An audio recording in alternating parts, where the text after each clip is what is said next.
அஸ்ஸலாமு அலைக்கும் வரஹ்மத்துல்லாஹி வபரகாத்துஹு. அன்பார்ந்தவர்களே, சனிக்கிழமை வாசிகள், குரங்காக மாற்றப்பட்ட மனிதர்கள்.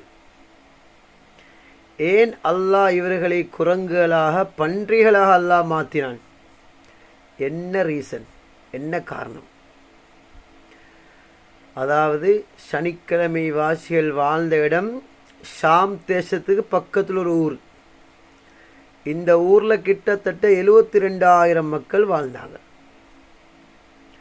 அல்லாஹ் சுப்ஹானஹு வ தஆலா இவர்களுக்கு கட்டளையிட்டிருந்தான், சனிக்கிழமை மட்டும் நீங்கள் யாரும் மீன் பிடிக்க போகக்கூடாது, வாங்கக்கூடாது, விற்கக்கூடாது, வியாபாரம் பண்ணக்கூடாது. மற்ற 6 நாட்களும் உங்களுக்கு வியாபாரம் பண்ணலாம், வருமானங்களை ஈட்டிக்கொள்ளலாம், மீன் பிடிக்கலாம், எல்லாம் செய்யலாம்.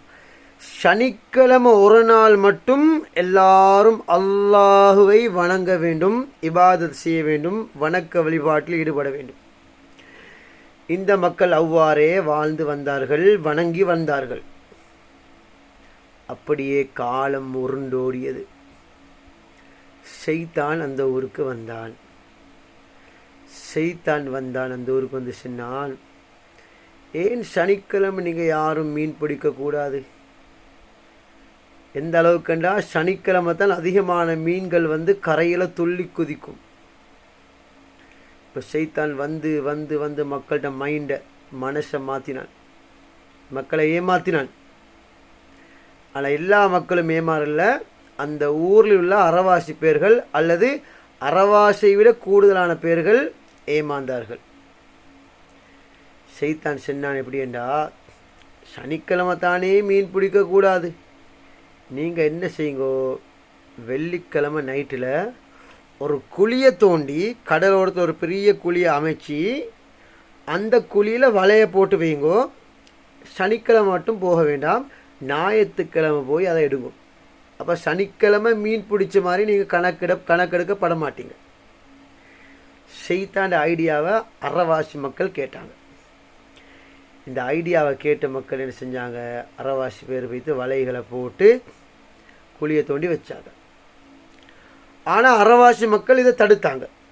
இன்னும் சிலர்கள் தடுக்காமல் சும்மா இருந்தாங்க, அவங்களோட பாட்டில் இருந்தாங்க.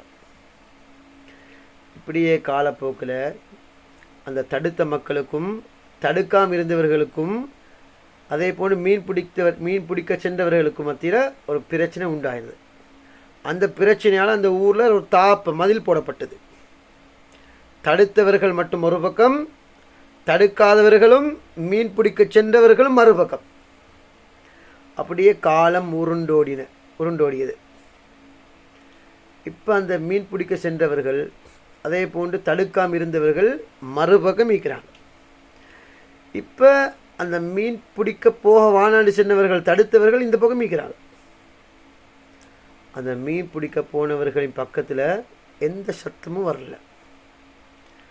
இவர்கள் போய் எட்டி பார்த்தா எல்லாம் குரங்குகளாகவும் பன்றிகளாகவும் மாற்றப்பட்டிருந்தார்கள். அதிகமானவர்கள் குரங்காகவும் பன்றிகளாகவும் மாற்றப்பட்டிருந்தார்கள்.